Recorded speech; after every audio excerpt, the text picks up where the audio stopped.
예, 장관님 수고 많으십니다. 여러 의원님들 제기하신 것처럼 중소기업 기술 탈취는 참 중요한 문제고 장관님도 그 점 깊이 인식하고 계신 것 같아서 참 다행이라고 생각합니다. 지난 14일 국감 때 제가 제도 실효성 높이기 위해서 세 가지 제안 말씀을 드렸는데 다행히 중기부 기술보호과에서 바로 거기에 대한 검토 대응 계획을 전달해 주셨습니다. 아주 감사하다는 말씀을 드리고요. 화면 보시면 그 내용이 나와 있는데요. 다만 중기부가 이렇게 제안한 4가지 이 정책이 현장에서 좀 체감할 획기적 대책으로 좀 잘 이어질지 여기에 대한 조금 다소 아쉬움이 있습니다. 사실 역대 중기부 장관님들도 다 한 목소리로 이 기술 탈취 근절 선언했는데 아직 상황이 좀 크게 개선되지 못하고 피해 기업이 계속 속출하는 그런 이유가 이런 대책에 있어서 현장에서 이것을 제대로 체감할 만큼 강력하고 실효적이지 않기 때문이라고 생각을 합니다. 그래서 지난번 말씀드렸던 제도 개선안을 좀 보완해서 다시 한번 제안을 드리고자 합니다. 국민주권정부에서는 좀 이 문제에 관한 한은 좀 체감할 수 있는 그런 변화 만들어 주시길 부탁드리겠습니다. 화면 좀 보시면은요.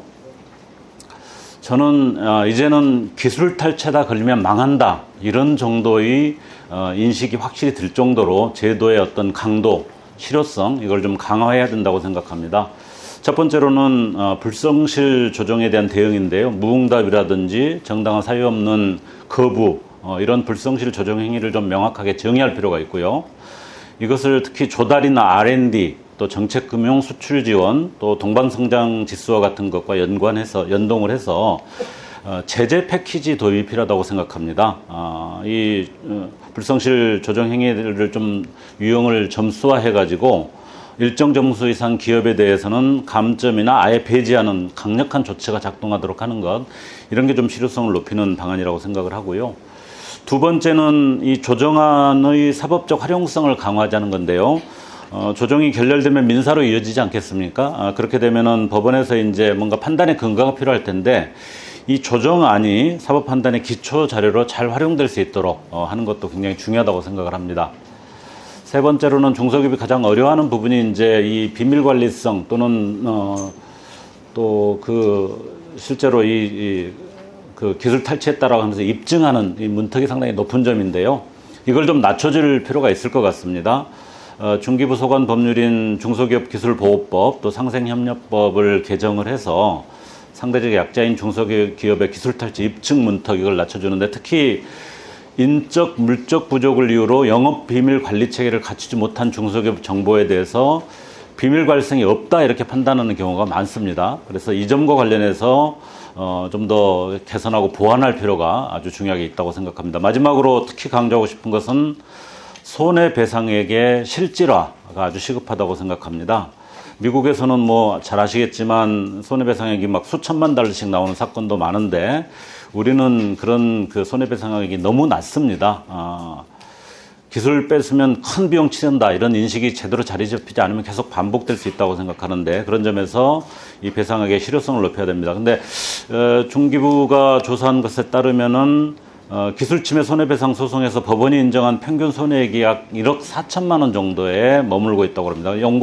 원고가 청구한 평균 금액이 8억 원인데 17%에 머문다는 거죠.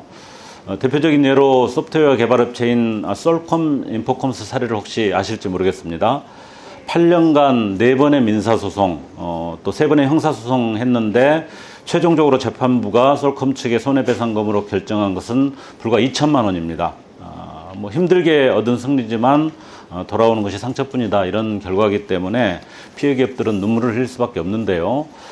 그런 대표적인 사례가 될 수 있는 게 바로 아까 존경하는 송재봉 의원님 말씀하셨습니다만 대한제본 세븐브로의 분쟁이 될 수도 있습니다. 지금 기술 분쟁 조정 들어간 거 잘 알고 계시다는 거 아까 확인을 했고요. 제보에 따르면 대한제본도 여러 가지 리스크 관리에 상당히 어려움을 느끼고 있다고 그럽니다. 그래서 합리적 조정안이 좀 마련되는 것에 대한 기대가 있다고 그러고 중기부 역시 균형 잡힌 조정 방향을 준비할 것으로 저는 기대를 하고 있습니다. 그런 것 관련해서 양사가 이미 합의해서 제3회 회계법인에 의뢰한 손해배상 산출 용역 결과가 있지 않습니까? 이걸 좀 적극적으로 기준으로 삼아서 조정안을 구성한다면 뭐 예측 가능성이나 수용성이 좀 높아지지 않을까 그렇게 생각을 합니다. 장관님께서 좀 공정하고 신속한 조정을 위해 각별한 관심을 당부드리고 싶은데요. 좀 그렇게 해주시겠습니까? 네, 그렇게 하겠습니다. 예. 장기 분쟁 결과에 대한제부는 그래도 큰 기업이라서 뭐 잘 버티고 있는데 세븐브로이는 고사 직전에 위기 기업이 됐습니다. 설령 조정안에 따라 일정 금액을 배상받더라도 과거의 정상 경영 수준으로 가기 힘든 게 지금 상황인데요. 그럼에도 피해 기업의 든든한 버팀목이 되기 위해서 중소벤처기업부가 이번 조정 과정을 잘 운영하고 모범 사례를 꼭 만들어 주시기를 바랍니다. 그렇게 해서 뭐 세븐브로이가 최종적으로 어떻게 될지는 모르겠습니다만은 다른 중소기업들이 적어도 앞으로 이런 기술 탈취 분쟁 또는 영업비밀 분쟁이 있을 때 중기부를 믿고 좀 책임 있게 믿고 갈 수 있다, 이런 어떤 기대가 생길 수 있도록 좋은 어떤 모델을 만들어 주셨으면 하는데, 장관님 이 관련해서 좀 어떤 구상을 가지고 계신 좀 말씀을 해주시겠습니까? 네, 그 의원님이 말씀 주신 제안 지난번 초감 때 주신 것들도 저희가 검토를 해서 좀 반영해야 될 부분들을 좀 적극적으로 하기로 지금 내부 검토했고요.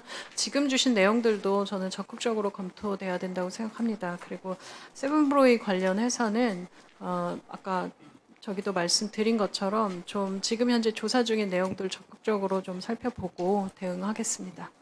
예, 국민주권정부 또 한성숙 중기부 장관 체제 하에서 이 기술 탈취 문제는 과거와 다르게 체감할 수 있는 변화가 있었다. 꼭 이런 평가를 받을 수 있도록 애써 주시기를 부탁드리겠습니다. 고맙습니다. 네, 쓰겠습니다.